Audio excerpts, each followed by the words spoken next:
So, hello, I'm Wilbert Roget, composer of Helldivers II, Wars Outlaws, and like a couple other things. I'm Brian Schmidt, and apparently this is multi-generational, so I am that old generation, going back to like the 80s arcade and 16-bit console days. Yeah, and so what we wanted to talk about is, at first, technology of game music in a broad sense, and like what that, how that manifested in the composition itself. But as we go through each of the console generations, and that's actually how we're separating this talk, how we're meeting it up, we'll see that there will be a point where the technology doesn't necessarily limit or lead you in any one direction, but the music kept evolving. And so we're going to sort of talk about, like, well, why? Why would the music evolve? What happened behind the scenes to make there, for instance, be a difference between PS2, 3, and 4 era music? So maybe we can start with this pre-NES, NES, and PS1 era. As you know, this was an era where there were dedicated sound chips, and you had to write to the chip. So there were constrictions that led to compositional constraints. Yeah, and it's nothing new that technology changes music, right? Back when we had harpsichords, and then we had the pianoforte, which could play both soft and loud and in the middle. And that completely changed the way composers compose music, because they suddenly had this expressive ability that they did not have with the harpsichord. So yeah, this idea of technology, or when, who was it that like literally took a knife to his guitar amp speaker? Ray Davies. And changed the sound of electric guitar. So it's not like this is a new thing where technology is changing the way we decide to make music, right?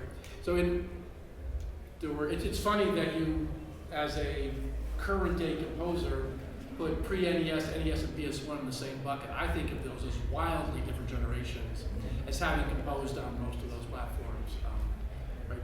One of the defining characteristics of, let's say, the NES and Commodore 64 SID chip era was a couple of things. One was you had extraordinarily limited timbre, right? You had very simple waveforms from right? If I say square wave, people know what I mean.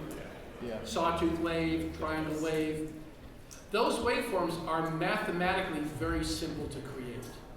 And that's why those are in those chips. Because there was so little compute power.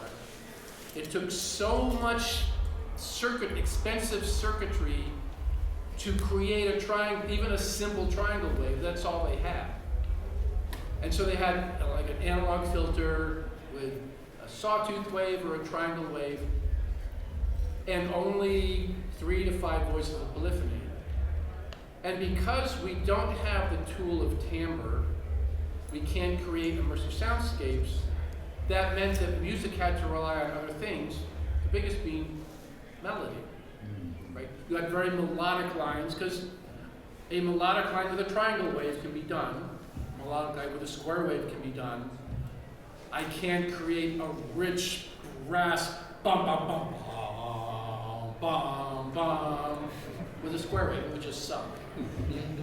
So the composers of the time relied on melody, harmony, a la Bach partita, right? Where you only have limited number of voices, so you go like da da da da da da da da da, which pretends you have a bass and a melody, even though you're only using one voice.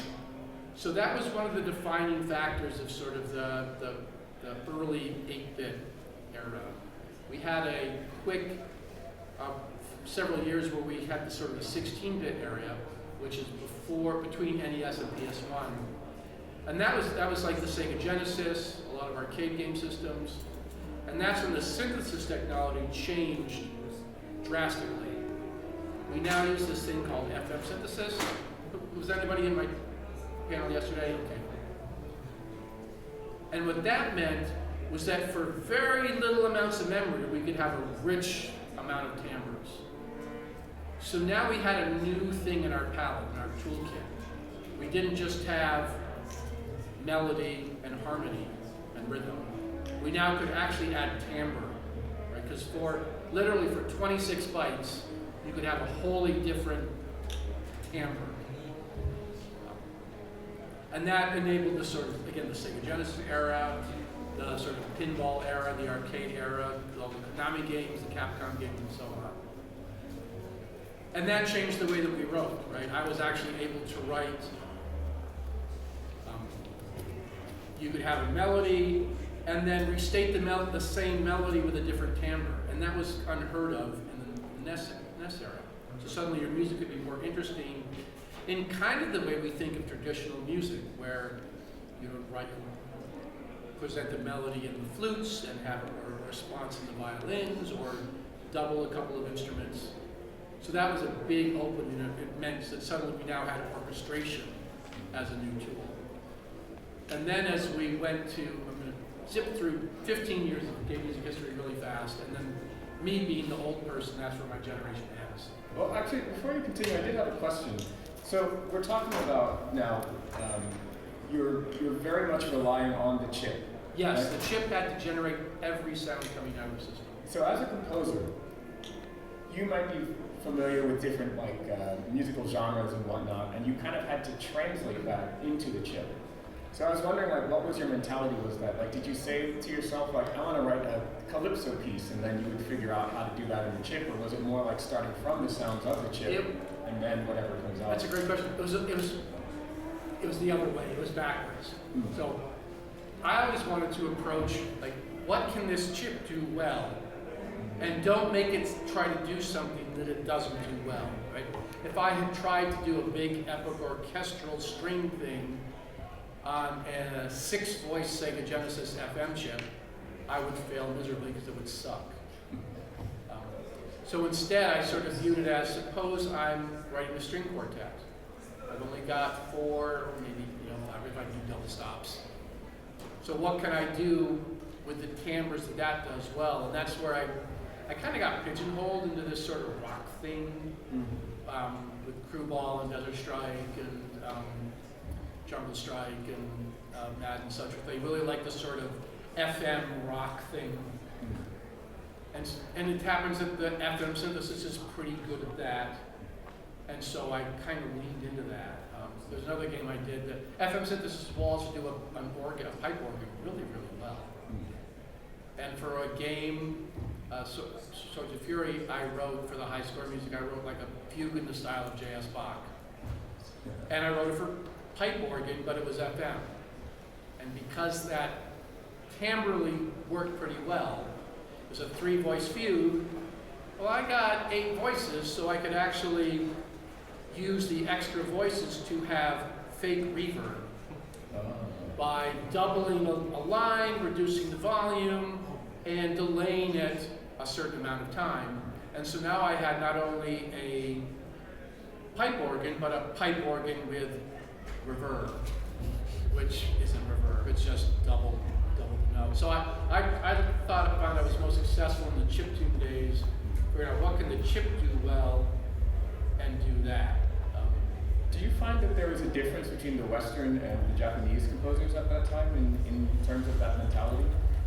And just the reason I'm asking is that when I was looking at this, I was thinking of games like Super Mario, the original, and that's a calypso piece. Yes. If you think about it, that's calypso. And then there's other, Zelda, that's like Ravel, basically. It's orchestral music, except it's orchestral melodically, but not timbrally. Of course, yeah. But and I was just curious if that was a different mentality that the Western composers had. Yes, that's interesting because I spent a bunch of time at Capcom in the early '90s in sort of the Street Fighter 2 days, and they, I think they probably wrote more melodically than I did. I think I leaned more into the timbres that the chip could do. Again, one of the problems is if you do a game that people like, is that then the game developer hires you because they like that. I don't know if you run into this, where probably not, you're way more versatile than I am. Oh, I've been very lucky. They're like, hey Brian, I really like what you did on this. Can you do it for our game too? So maybe I got pigeonholed a some of the, again, the Capcom or Konami composers had a little bit more, again, it's interesting when you, the first time I went to Japan to Capcom, it was weird. I was told, this was like the early 90s, and I was told, wear a plain white shirt with no pattern, wear a suit, and all of these things about Japanese industry. And I got to Capcom, and there's women, which I was told was not a thing.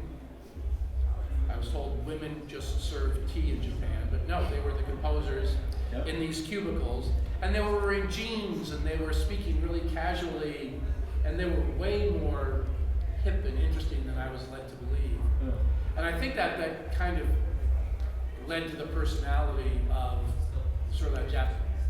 They were very counterculture for what mainstream Japanese business was. Mm-hmm. And frankly, I think that's why they didn't let them get credits for the music they wrote, which is a whole nother thing to work on. But, and in this era, like I guess the last bit that I was curious about was like, I kind of get the sense that it wasn't frequent that someone would be hired just to write the music, but you needed a good amount of technical knowledge just to even get your foot in the door.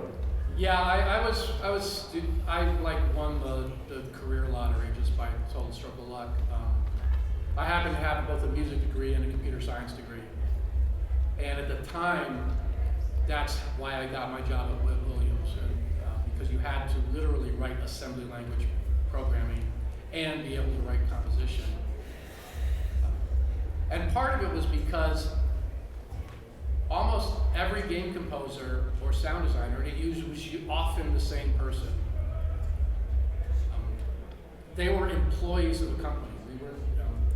There was no freelance industry back then. I went freelance in '89. I was one of the only game freelancers that was there.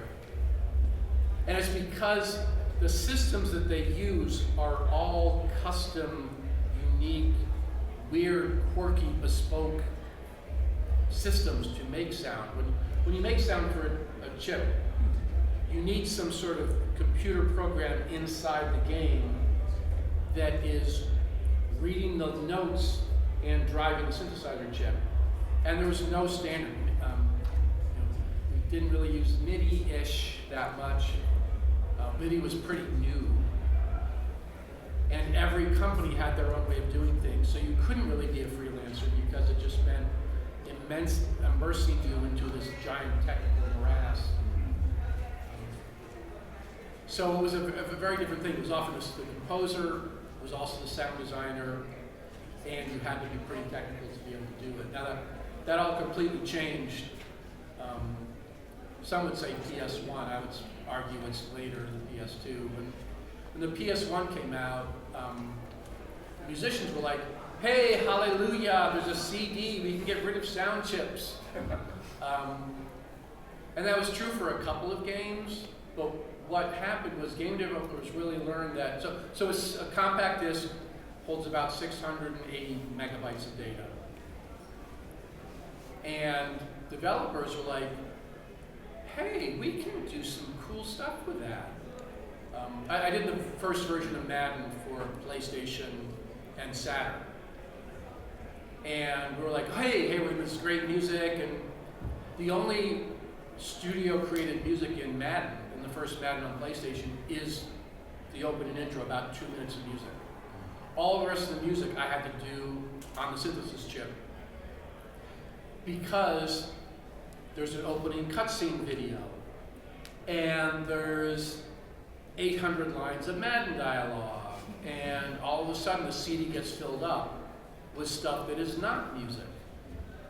So 600 megabytes of CD, again, while some games did certainly use studio-produced music, that it wasn't big enough that it was a turning point. That really happened with PlayStation 2 and the original Xbox.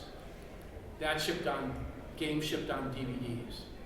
DVDs hold between 4.2 and at the time about 7.8 gigabytes of data.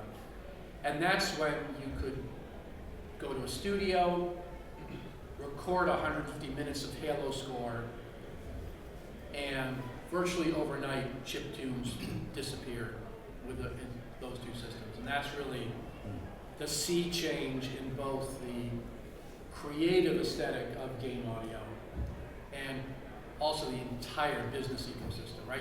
You used to need esoteric computer skills like I had, right? Where you could write computer code. One game designer said, hey, you're the sound designer that can understand hexadecimal numbers. And in 2000, 2001, that became a buggy whip skill.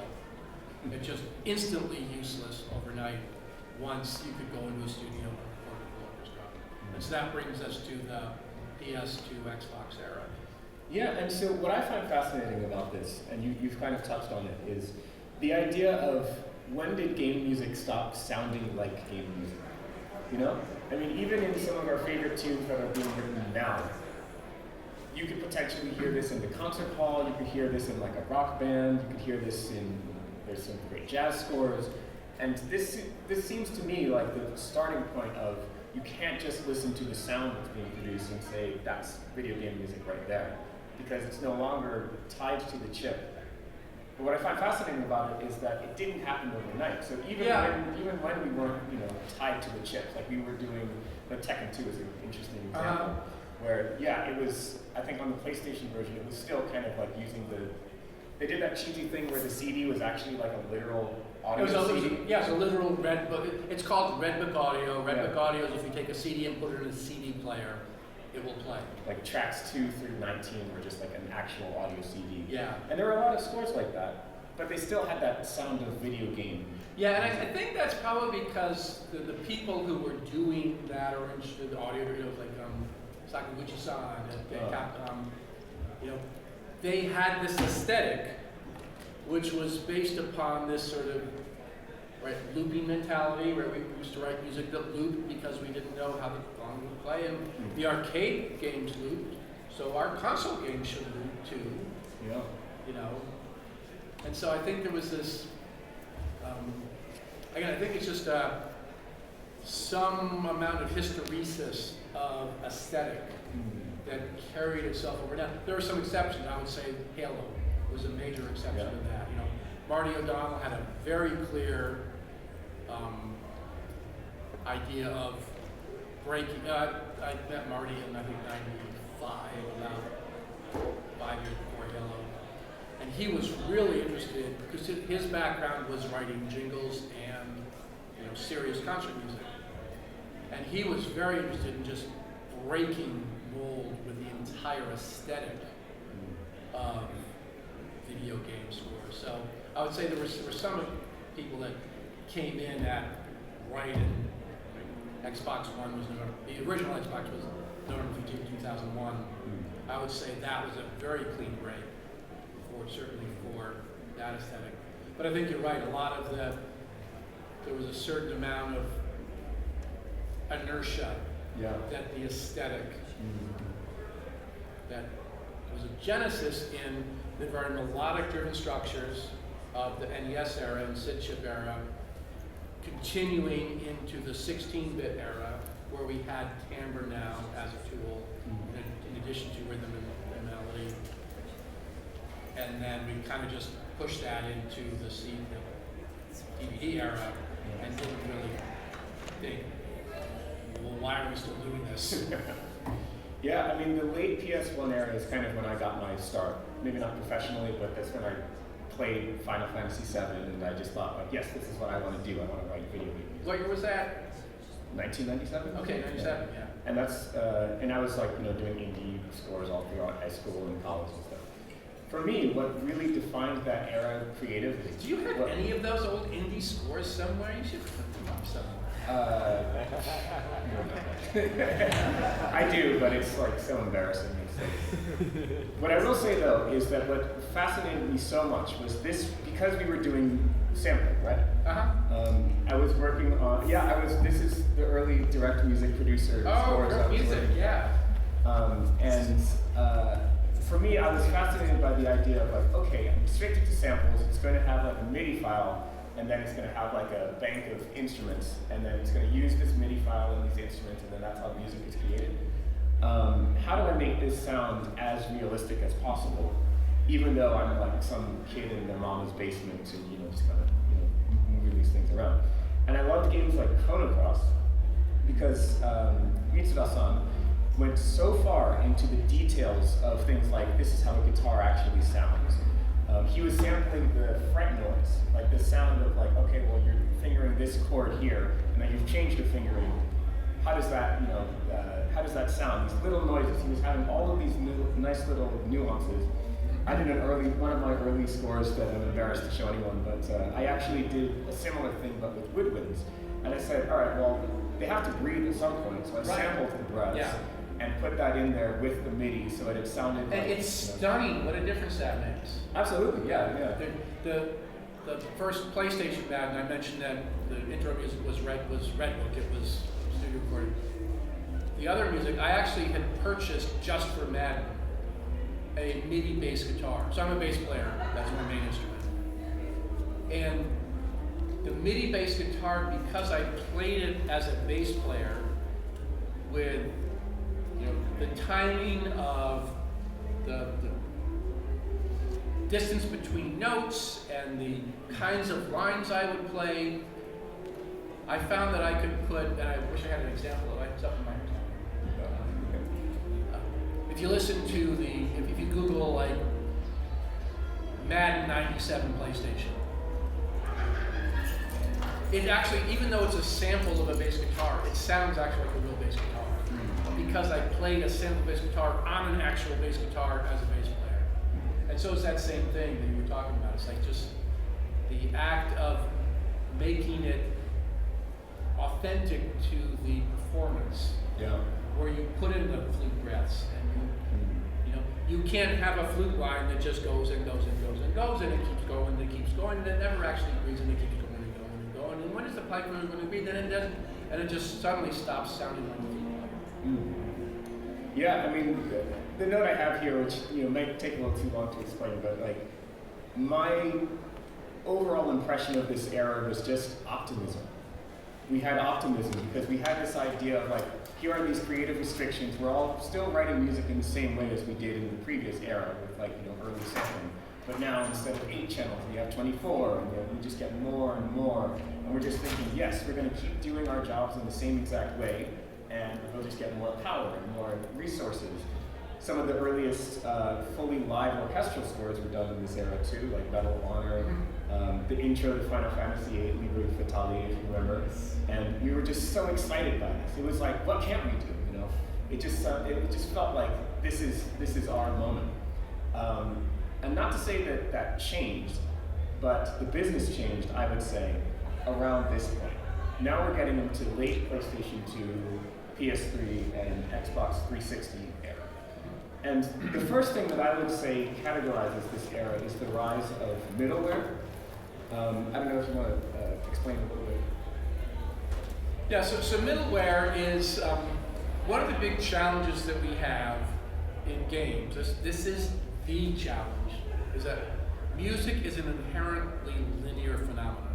Right? It goes from point A to point B over a certain amount of time. Games are an inherently non-linear medium, where you're at point A and you don't know where you're going to get to point B or what's going to happen. And so how can you map a linear medium onto a non-linear medium? And over the decades now, we've created various techniques, horizontal resequencing, linear, essentially a lot of the decisions that in a film would get made at post-production time have to get made in the moment while the player is playing the game, right? Whether or not you bring in the 16th run strings because there's a little more tension in the scene, you don't know when that's going to happen, so you don't bring those in until some game parameter that you've decided is important, aesthetically as the composer, should bring those in. And those things happen all the time. And there's a bunch of software called middleware that lets a composer or music designer take music that's been recorded by Will or whomever and gets it into a format that then can be played back in a way that suits the moment according to whatever parameters are happening in the game. So that's kind of what middleware is. It's a whole, there's multiple companies that create this stuff. It's a very niche kind of software. It costs tens of thousands of dollars to license for a game.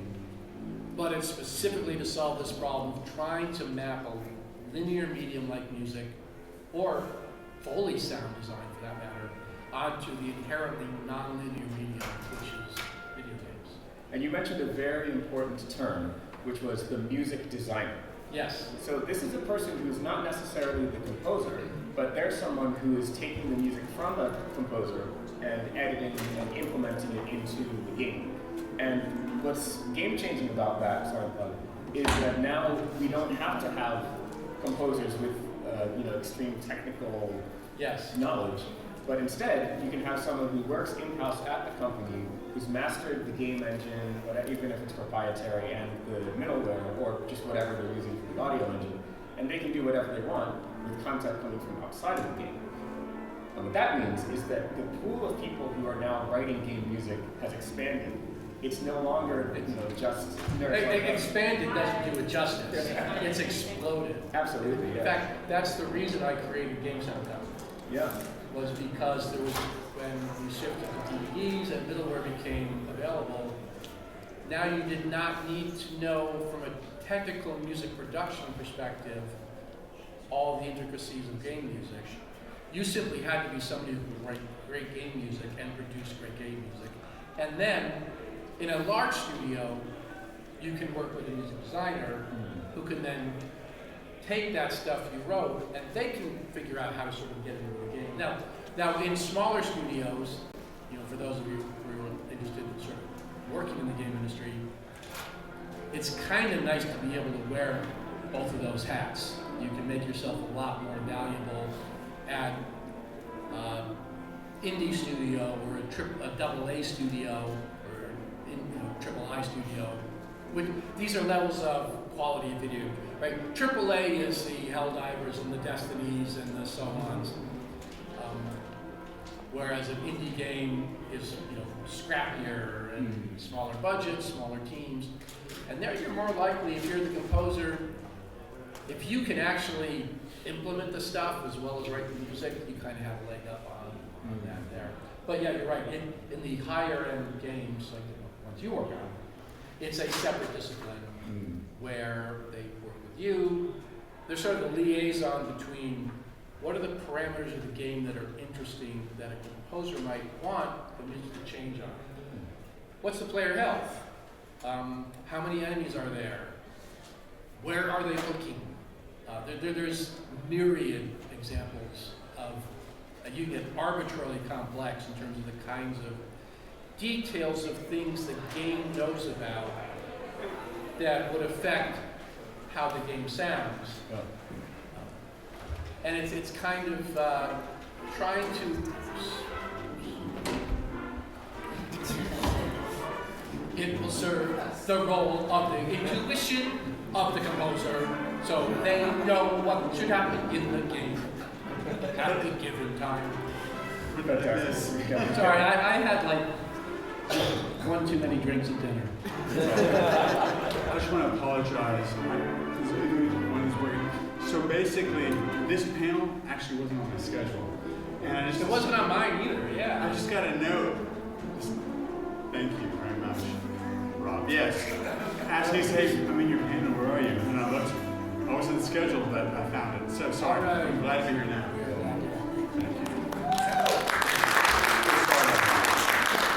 So there's two things that you touched on.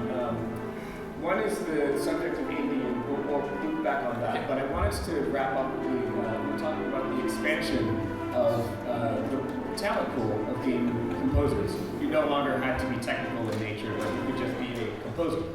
And the interesting ramification of that is previously you may have hired someone with technical knowledge who could kind of write in a cinematic style.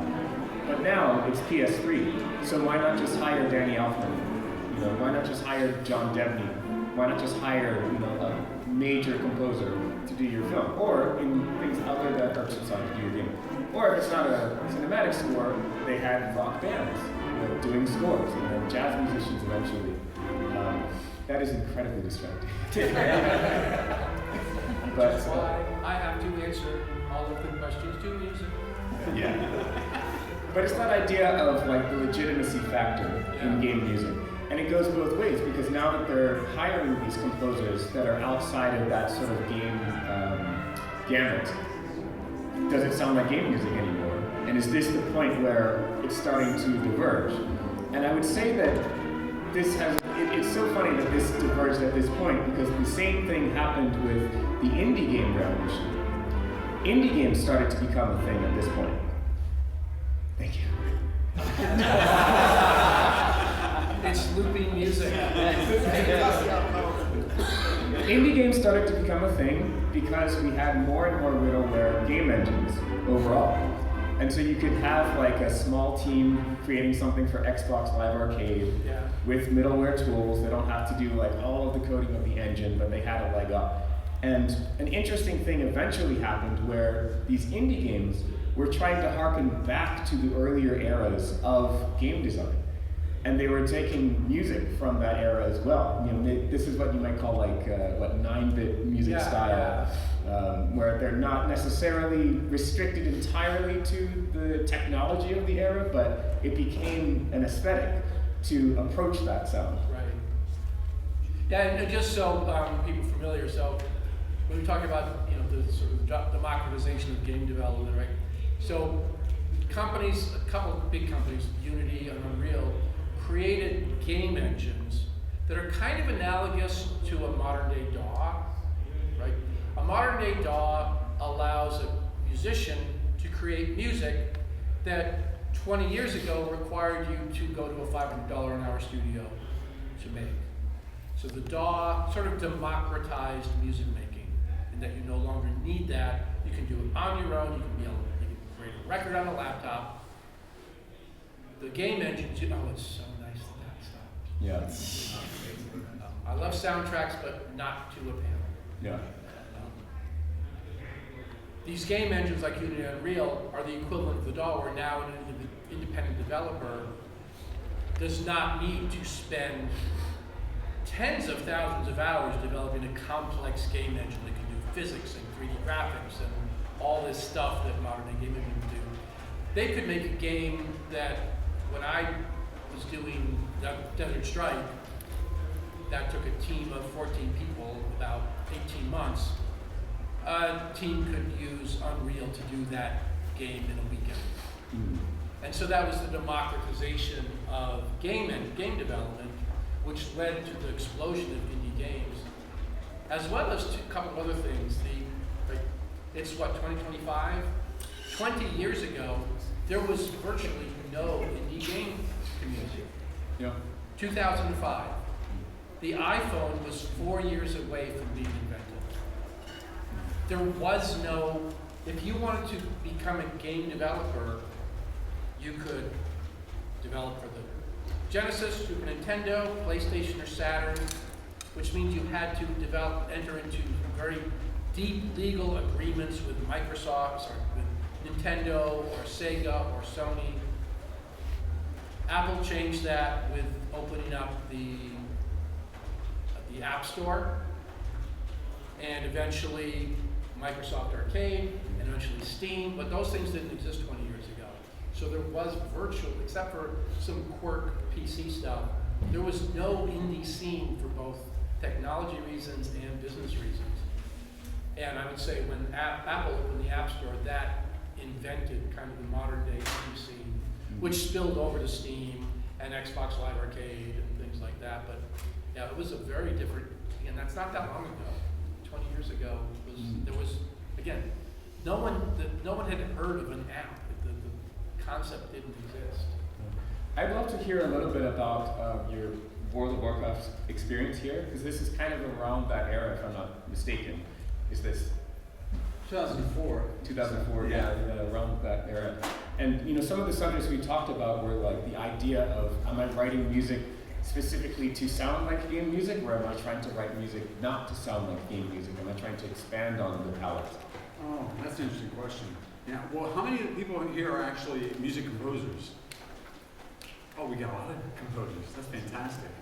And are some of you guys also really interested in game development? Oh, so then what you're talking about is exactly, perfectly. Please talk to each other after. Yes. Guys? It's awesome. Yeah, I mean, I've heard people refer to saying, oh, that sounds like game music. I'm not saying there's not such a thing as that, but I don't really understand what that means exactly. It seems like just good music, communicates emotion. And I got to listen to a really interesting overview of someone did an extremely elaborate system for doing adaptive music, an interactive music scheme. And this person spent a lot of time talking about all the ways they did it. They showed exactly how it worked in the engine and everything. That's before we heard anything. And then we finally got to hear the music, and I'm not an overly critical person. It wasn't very compelling music. It wasn't really interesting, and it didn't grab you at all. And I thought, how much time was spent to try to make this thing adaptive, and it just,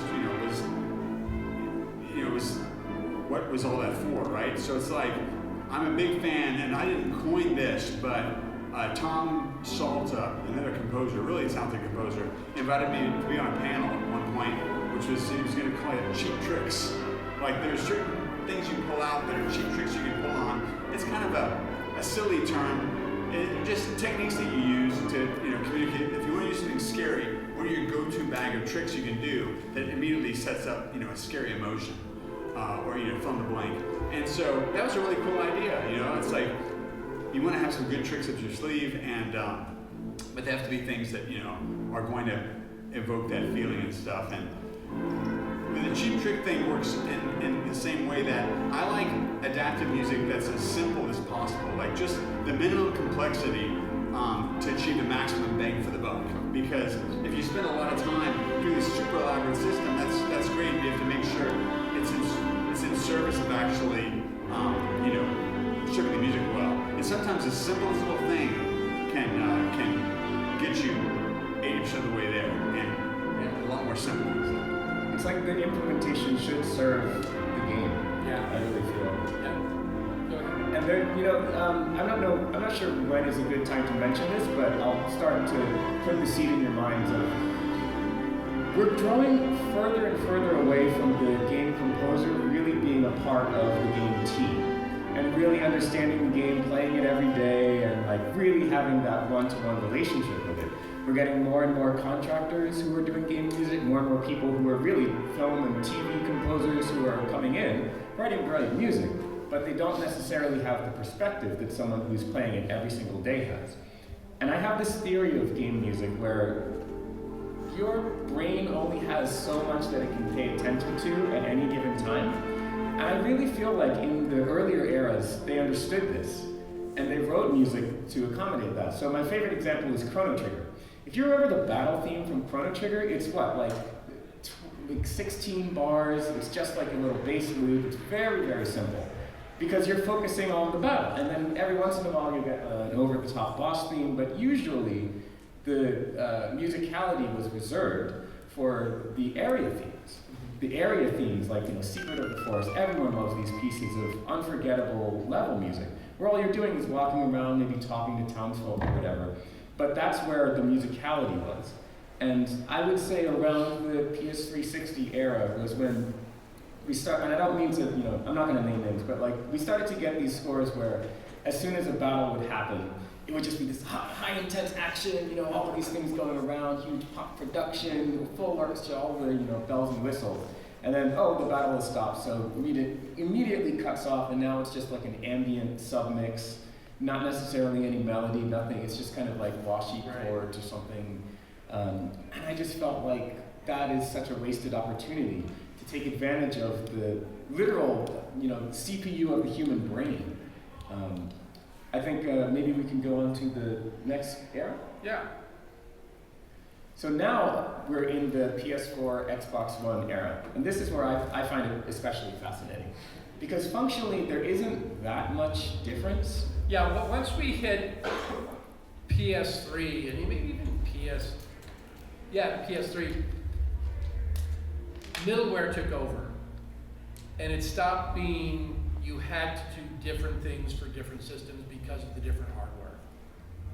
And so that suddenly became, I didn't really care about what the platform was. I could just concentrate on the game and not worry about, oh, well, this Xbox does this, and this PlayStation does this, and this Switch does this.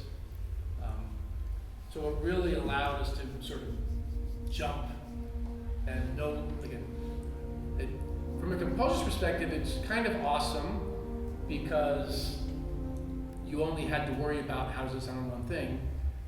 From a composer's business perspective, it kind of sucked. Right? When I did Madden for PlayStation and Saturn, I got paid twice. It was two completely different projects, and I made twice as much money as if I had just done Madden for game consoles. But I would say the aesthetic benefit, well, the financial benefit was pretty good back then. But for the aesthetic benefit of just, I know exactly with every player we're here, I can do a concert on one platform, and now we're freeing ourselves and able to go to this next aesthetic level we're talking about. It was a really liberating thing. Yeah, and what I find so fascinating about this era of the PS4 coming from PS3, like we mentioned, previously in the PS3 era, it was that whole mentality of like, well, we're doing a cinematic score. We've got to get a Hollywood composer to do it. So it was all about more and more legitimacy. You know, let's get a real band. Let's not have our in-house guy kind of like fake it with samples. Let's do the real thing. And likewise, voice actors. We're no longer using the programmer's sister as a voice actor. We're hiring a proper SAG-AFTRA voice actor. Yeah. And I think that the PS4 shattered that in an interesting way. It was no longer cool to write an orchestral piece of music in the PS4. It was no longer cool. Instead, it was more about, let's try to make our own new genre. Let's try to make something that combines things and that isn't about purity, but instead it's like, well, let's get a unique sound for our game.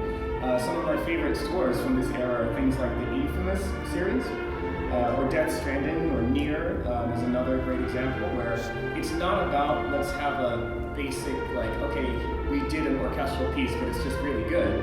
Instead, it's like, no, you have to do something unique to the score.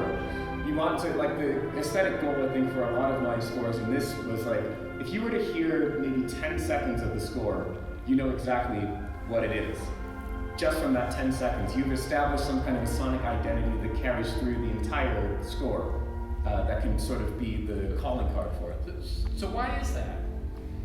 Well, I think that first off, at this point, we were starting to follow a lot of Hollywood trends even more, and it became very much the norm to hire out of like film and TV. It wasn't like a thing that you're gonna sort of advertise like, hey, we got Danny Elfman for this, please buy our game. But instead, it was more like, yeah, of course we did. You know, that's what you do. And I think as a result, we kind of became followers of similar trends that were already happening in film and TV scoring. And so that sort of carried over, I think.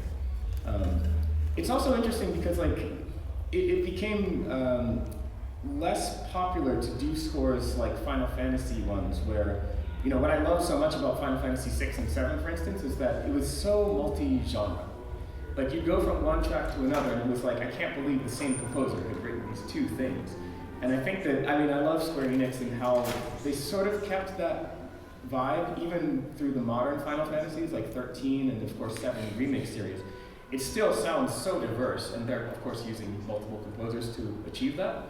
But it still kind of reaches a middle ground where it's still like you hear a piece and there's something that glues it to Final Fantasy 13, for example. If anyone has played that, it concerns itself with like heavenly creatures and they're, you know, imposing their will upon essentially humans, and so they have these really expanded harmonies throughout all of the pieces. So you can have like a bossa nova chocobo theme, but it has these, you know, 13th and 15th chords that are just like way out of pocket and stuff. So it was still, again, about let's get a sonic identity for the entire score that's unique and that you can easily characterize it with a score.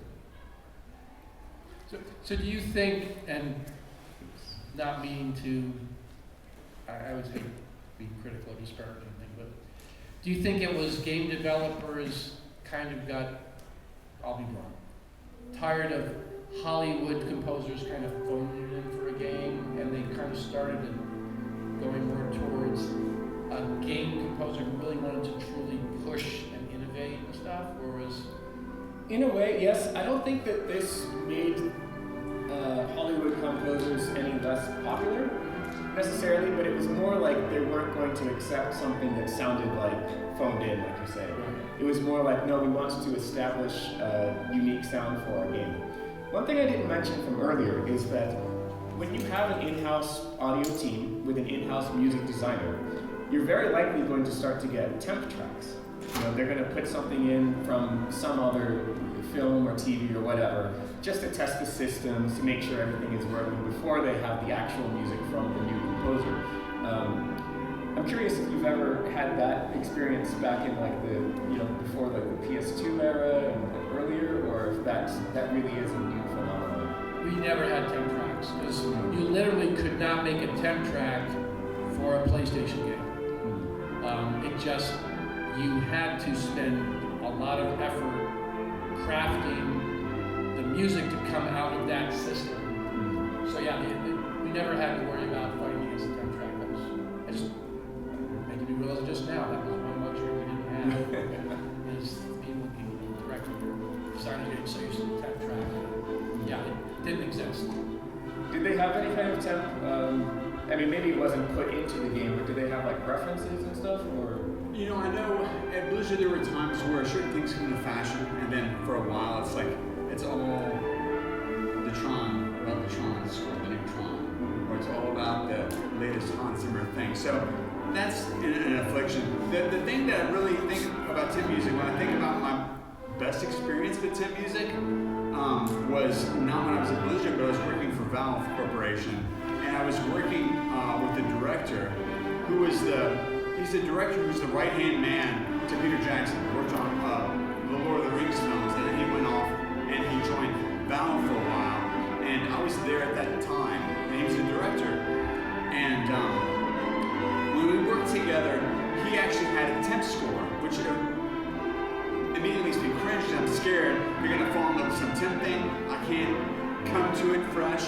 But he was brilliant because what he didn't do is he didn't do a music edit to the whole trailer that they were doing, to the rough edit. They didn't make it sound like the music fit like a glove. Because you can do that with a really good music editor. You can make temp music sound like really good and excellent.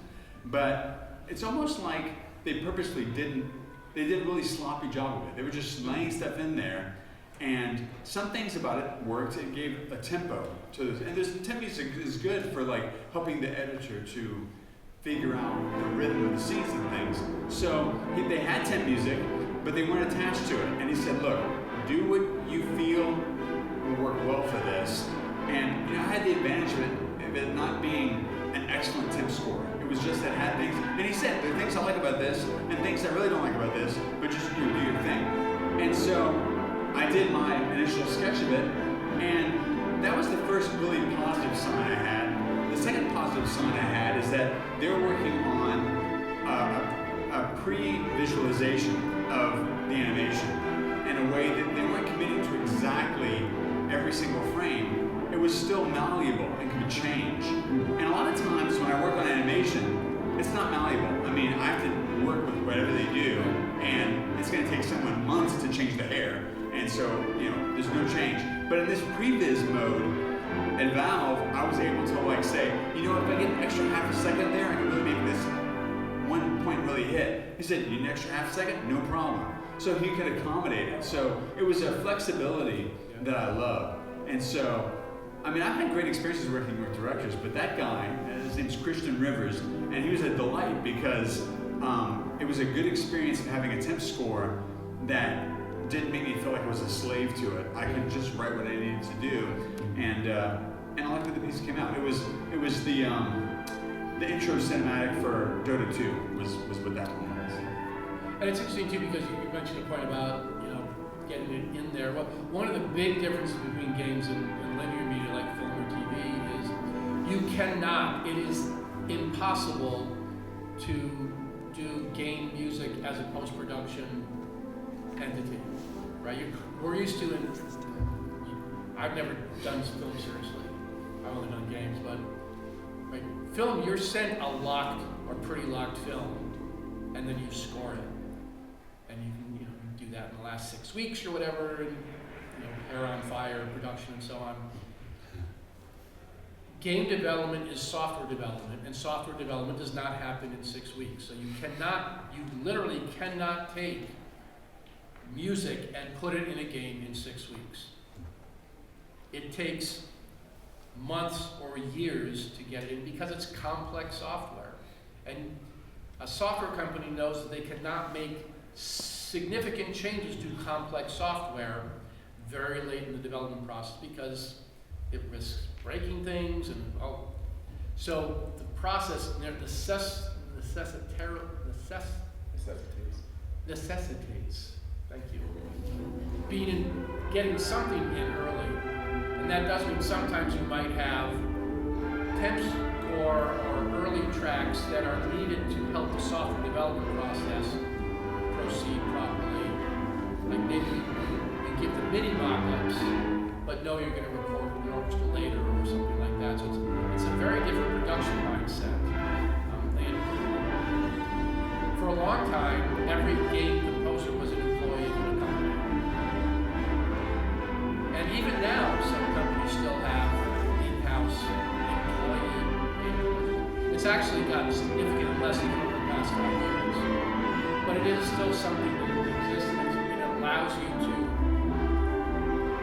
because the music process is part of the software process, it lets you actually get it into the game in a way that, again, this is probably the biggest misconception sort of traditional media composers have about games, is they think, oh, we can finish the game, and I'll give you the music, and you put it in.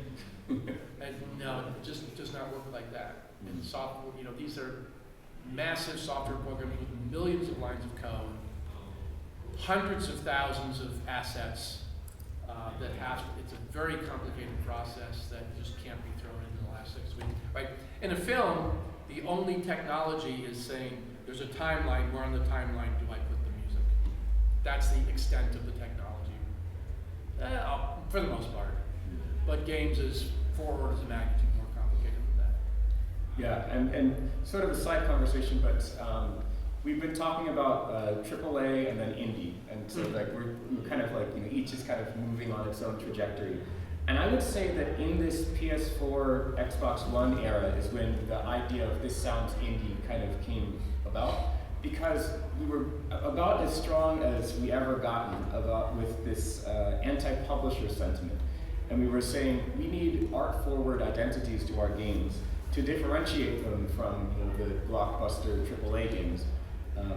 Again, like I mentioned, this is where a lot of the 9-bit stuff happened, but then that kind of evolved into, okay, well, this is actually, and what's the composer's name? Andrew Prowell is one of my favorites. This is an indie score through and through, but it doesn't necessarily use any kind of chip. It's, a dude with a guitar and a lot of synth and just, brilliant compositional mind. And he's found a way to make it sound like it's its own thing and it's very separate from the blockbuster AAA world. But that kind of leads us finally into the current era, I would say.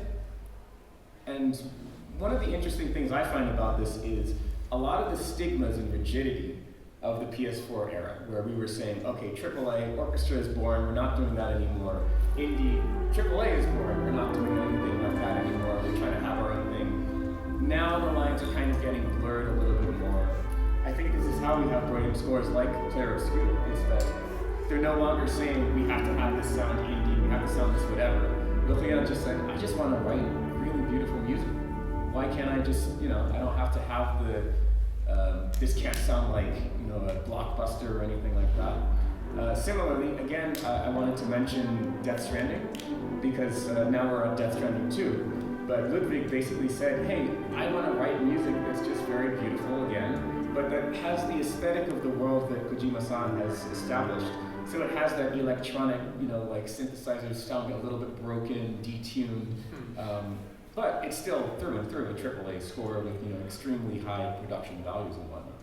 Is Ludwig what sense is doing that? Ludwig Forza. Oh, different one. Different one.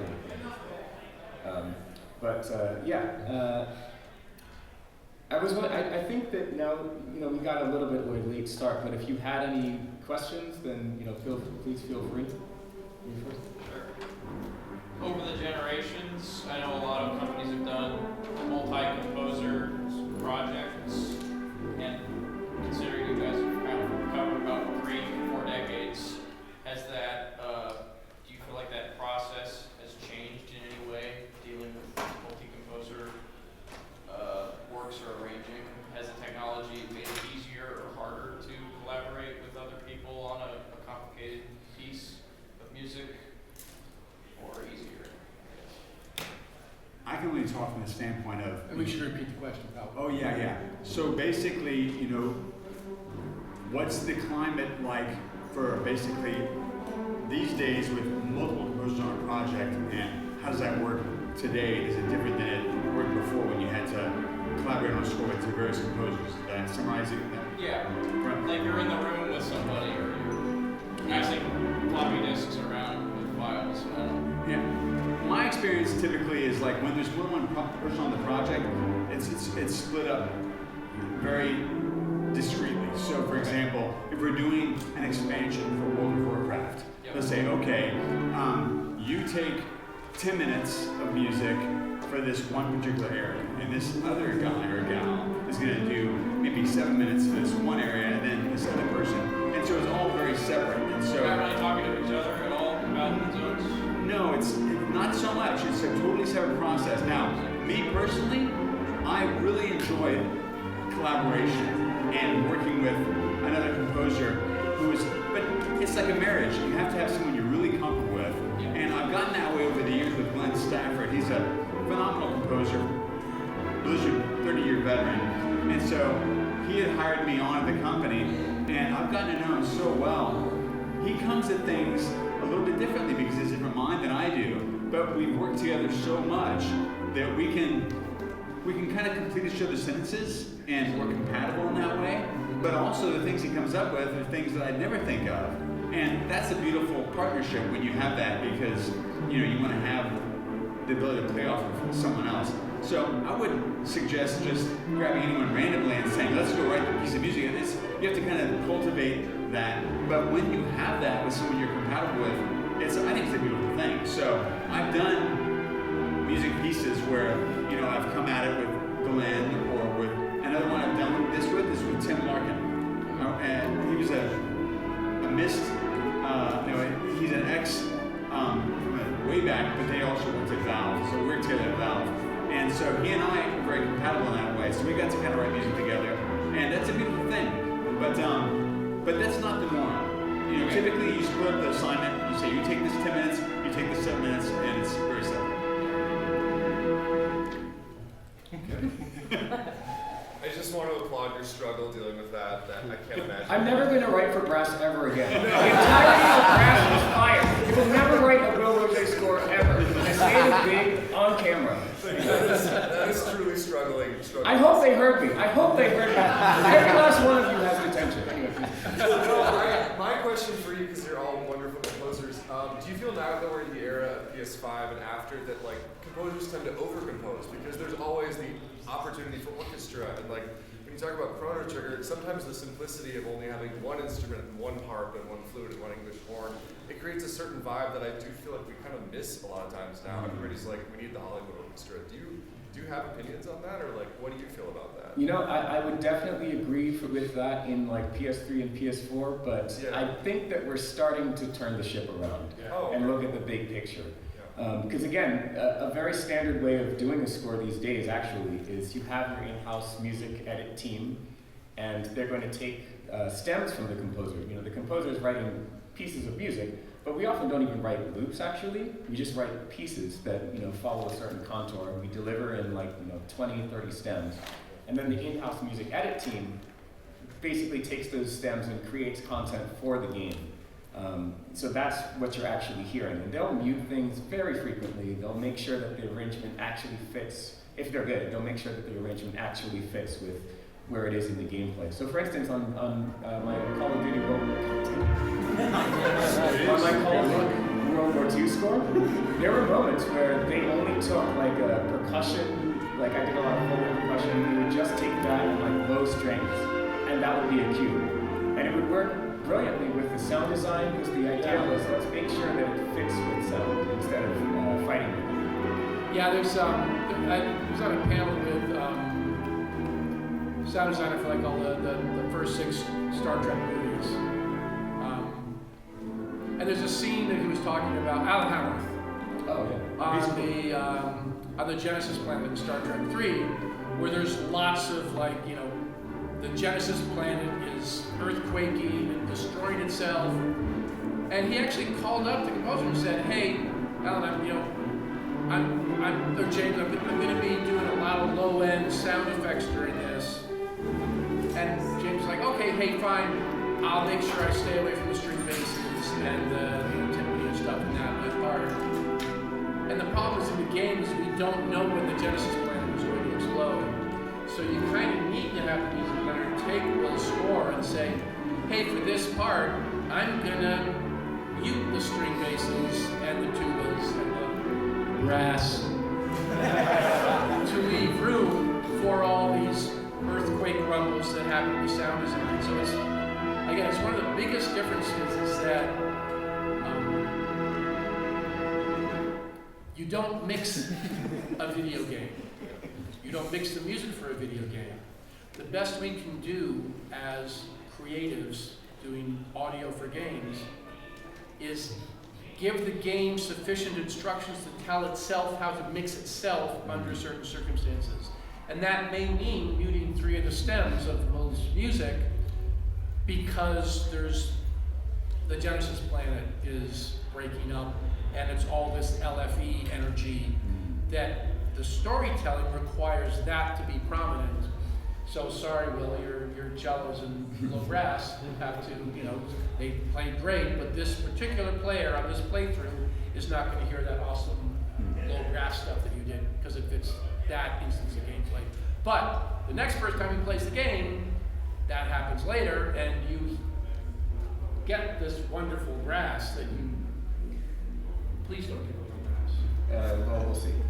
There's actually 2 things that you mentioned that I just wanted to say a quick comment about. One is the idea of having these different parts that you can mute or unmute. I love the way an orchestra sounds playing all together.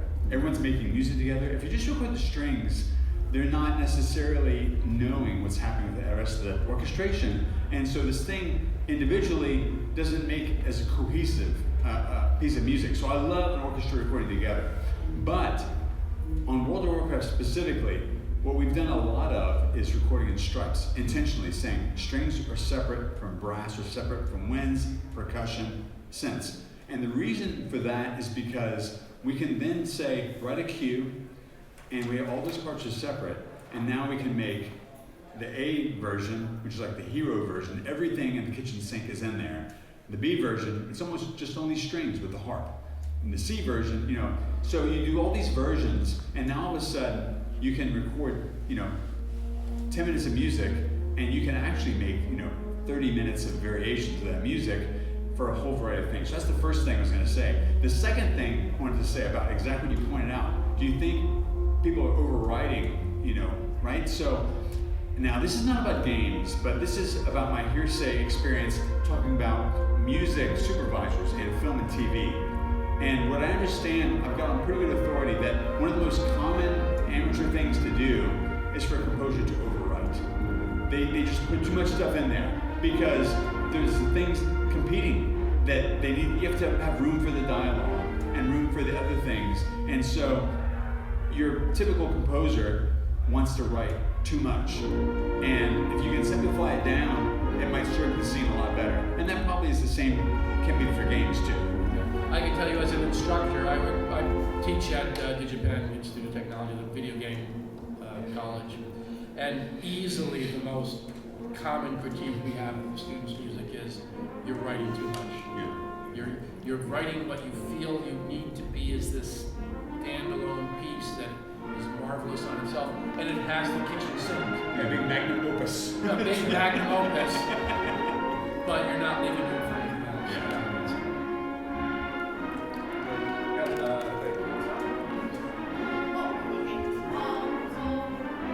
to speak up or sing. Give me Zelda, man. Good luck. Yeah, literally. So actually, speaking of Zelda, I just wanted to give you a round of applause.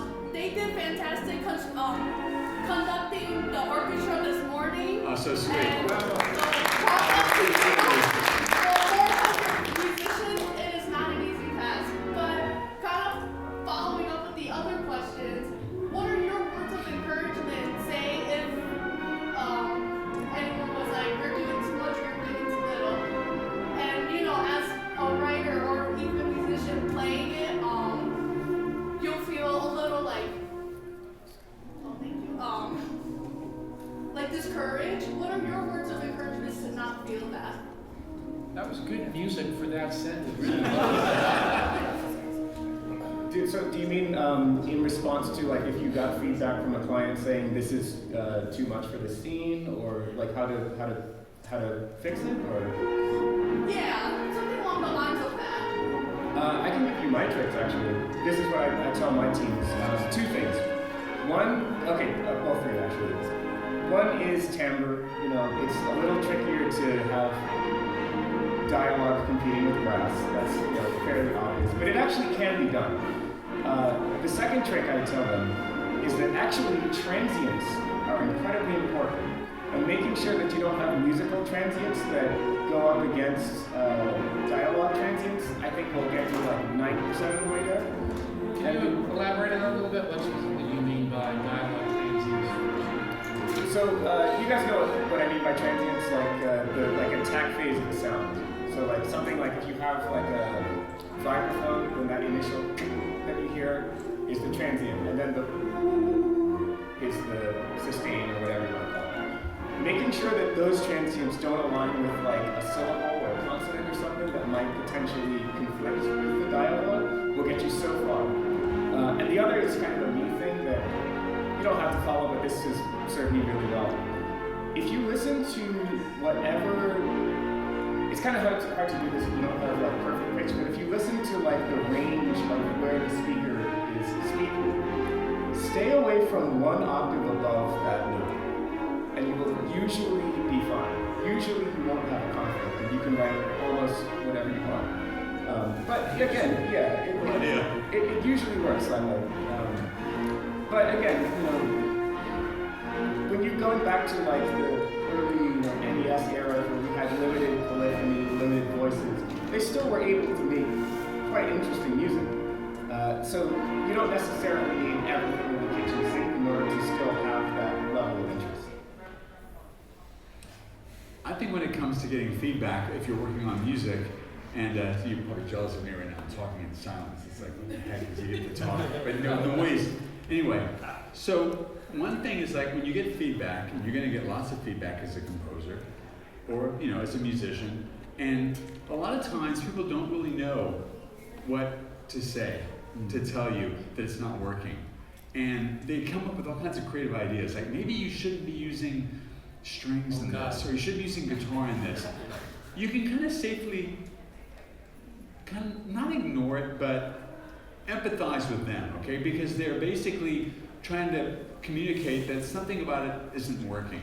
And that's super valuable. You need to pay attention and take it to heart that it's definitely not working. It might not be the fact that you use strings or that you use guitar, but just something isn't working. And you got to solve the problem of figuring out what's going to make it work for them. But also, try not to become too offended by that, because just empathize. The poor person, they have a vision, but they can't really easily communicate to you because they're not the music expert, but they are an expert in knowing what it feels compelling to them. And you definitely don't want to ignore that, but also empathize with the fact that they don't want to have the words sometimes.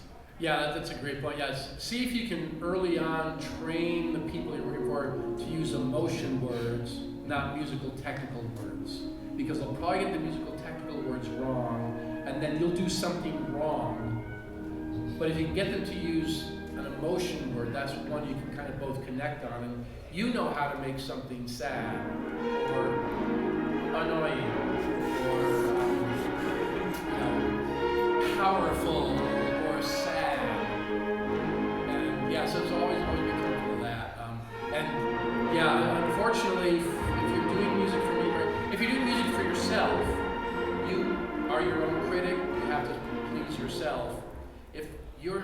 somebody to give you money to make music for them, you have to get used to the fact that they might not like what you deliver. And you have to become comfortable with people not liking what you did. And it sucks. And it's hard. And if you want to have a sustained career as a media composer, that's a skill you got to develop really early. Because it's going to happen quite a bit. Yes, Bobby. Purely as a musician, when you're composing music for video games, how do you compose to make sure that the music isn't going to be annoying after 30, 40, 100 hours of playing the game? Because it's like the game is so integral, the music is so integral to the game that you have to listen to it for hours. How do you go about composing it so that we don't want to just turn off the sound because it's like I don't want to hear it anymore? Or throw the speakers out the window, yeah. That's exactly right, yeah. And that was one of the biggest things that I dealt with on World of Warcraft, because this is going to be like played, if we're lucky, for years, right? And so I knew that if you write music that is just texture, the benefit is you'll never become tired of it. The texture will not make you worn out, but the problem is you won't communicate any emotion. You won't get any kind of feeling from that. And so the texture could be just really not compelling at all. But then if you write some really heavy music, people will get sick of it really fast. So I took the approach of trying to write basically themes that were about different emotions in the world, and I made these pieces, think of it like a concert suite. But I never thought that I necessarily even used those pieces the way that they were in the game. I just had them as a palette I could pull from. And then when I went to write music that was supposed to be in an area heard for hours, I'd use a gesture of a melody or a snippet of this, so I used aspects of that music, but I carefully reframed it in a way that would hopefully feel more like just an atmospheric, almost like a lighting effect or a fog effect or something you wouldn't want to do without, but it could still be musical enough that would give you some emotional context. It's kind of a tricky thing. I lost a lot of sleep trying to figure out the best. Hopefully I did an okay job, but that was a tough nut to crack. And we've been very gently and pleasantly reminded that we are 20 minutes over, so we're going to have to wrap it up, I'm afraid. I mean, it doesn't actually matter because the next session is literally just me in here. Oh, is it? And there's no turnover because I'm using the same laptop. So if there's any other questions, feel free. Oh, well then, forget that. Yeah, in the back. I have a question about, so when it comes to sampling, I guess, orchestras, when does it become I guess you're taking the samples of them, or you're actually using the real recordings of orchestra recordings? And I was curious when did that, I guess, happen? When did the change happen? You're talking about instrumental samples, individual violin samples and trumpet samples, or? Yeah, the difference between recording the sound and then using that recorded sound to play and implement in the music, and then the difference of you a player recording a whole line, and then you're just using that whole line for your sound or your music. If that makes sense. So I think I'm getting the question. So you're talking about when did we stop using samples in the sense of individual notes being recorded and then you resequence that and you play your melody on a keyboard versus you recording a live orchestra. Yes. Yeah, I mean, like I said, we kind of started that with the PS1 era. Once we got the Red Book audio, we had compressed formats that could play in game. But it only just increased more and more as time went on. PS2 it became more popular, and then finally by the PS3 era, it became the norm. Yeah, and I'd probably disagree a little bit. I would say probably by PS, but we can just fight it out and duke it out. I would say by PS2, Xbox One, we did not use instrumental samples like a trumpet note to synthesize stuff in real time anymore. That was kind of it. He said it was his session next, and so we just have to do it. This is fair. 88-bit is also asking about it. What? Rob Kovacs? Yeah. Okay. Oh, he left. He's outside. Okay. Waiting for somebody. I don't know. Just letting you all know. If that's the case, do you want to start rolling into the next panel? All it is I'll just change out of PowerPoint and open up Reverb. Okay, do what you want. That works. Yeah. I will let them know what's going on. They've been nice enough to tolerate the brass nonsense over there, so. We set these speakers extra loud because we know that's terrible. Alright, there, carry on. So did the rise of, I know you talked about like the technological generations from the composition standpoint, but did the rise in like spatial audio, like moving from mono to stereo to Dolby 5.1 to Atmos, Dolby DTS HD, etc., that changed the compositional decisions that you were making along the way as well? You know, I only write in stereo, even now.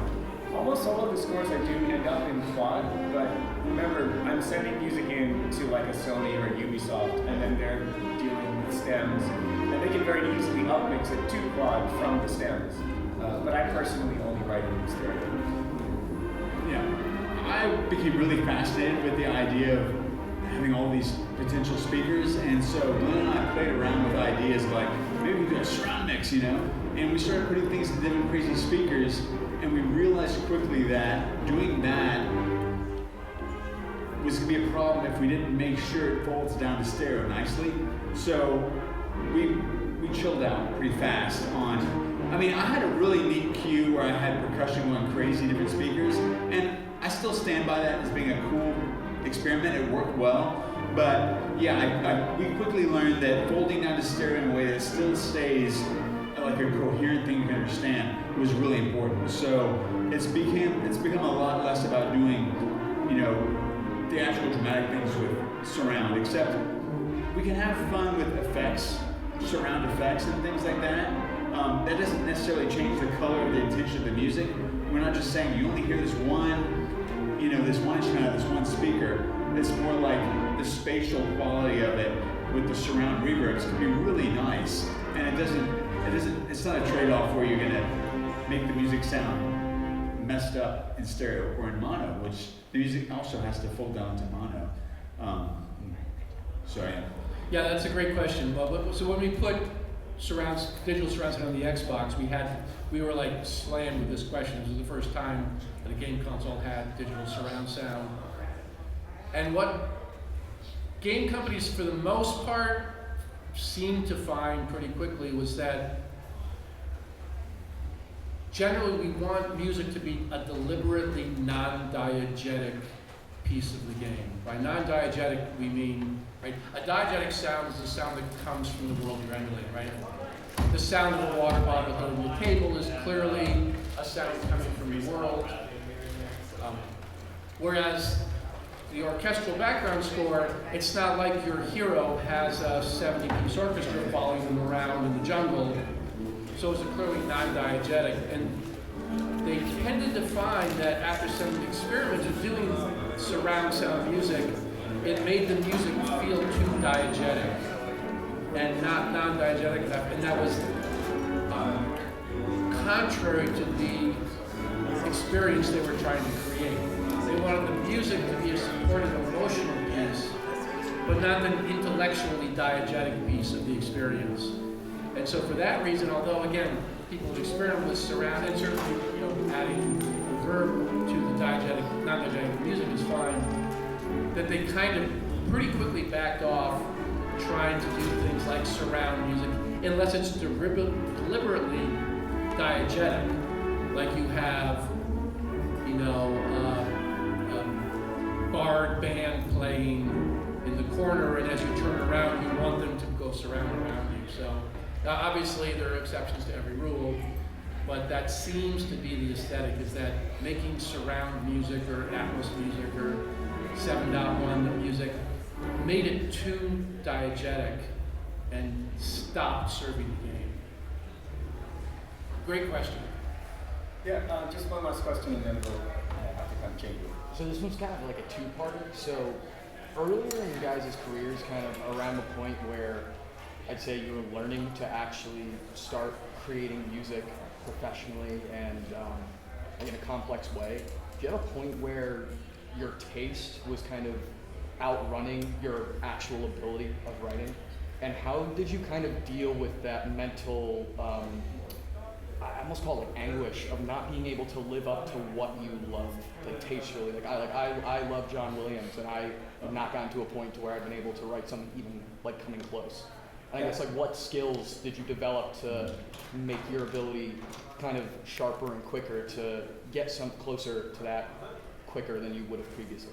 Yeah, that's such a brilliant question. And first off, the question was when you're just starting out, or earlier in your career, and your tastes are outpacing your abilities or your resources or whatever. How do you deal with that? First off, that's a great problem to have.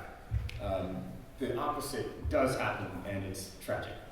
I won't get into that. But what I will say is that for me, the most important thing I started to do was to transcribe music. Learning transcription, maybe starting simple, like, I think that like a Super Nintendo soundtrack that you really love and you already know really well is great because it's just, discrete samples, only 8 voice polyphony and all that kind of thing. Do a transcription by ear, taking it down note for note and making sure that you're getting it to sound exactly like the original. It's going to train the ear to listen for like the details in what these composers are doing, but also in figuring out why did they make this decision. Not just what did they do, but why did they do it. And eventually you can build up to transcribing something as complicated as a John Williams piece that's done with live orchestra. It can be very difficult because his scores are typically recorded in really big recording spaces. So it gets very washy and you'll have to listen real carefully on headphones, but it can be done. And what you might realize is that his music is a lot simpler than it sounds. Much simpler than it sounds. It's just that he's choosing, he's just such a master of polyphony and of part writing that it sounds like more is going on than actually is. And he often just fits very easily on the fingers as a player. That's a great answer. Great question. Well, thanks everyone. The next panel is still just me. And what this is going to be is we're going to attempt to create synthesizer instruments from we're going to attempt to create synthesizer instruments from whatever you brought in here. I think the way we're going to do this is you'll come up here and we're just going to record it directly onto the laptop. I have a microphone right here, and if you'll indulge me, I do have to test this a little bit. Thank you guys so much. Yes, thank you.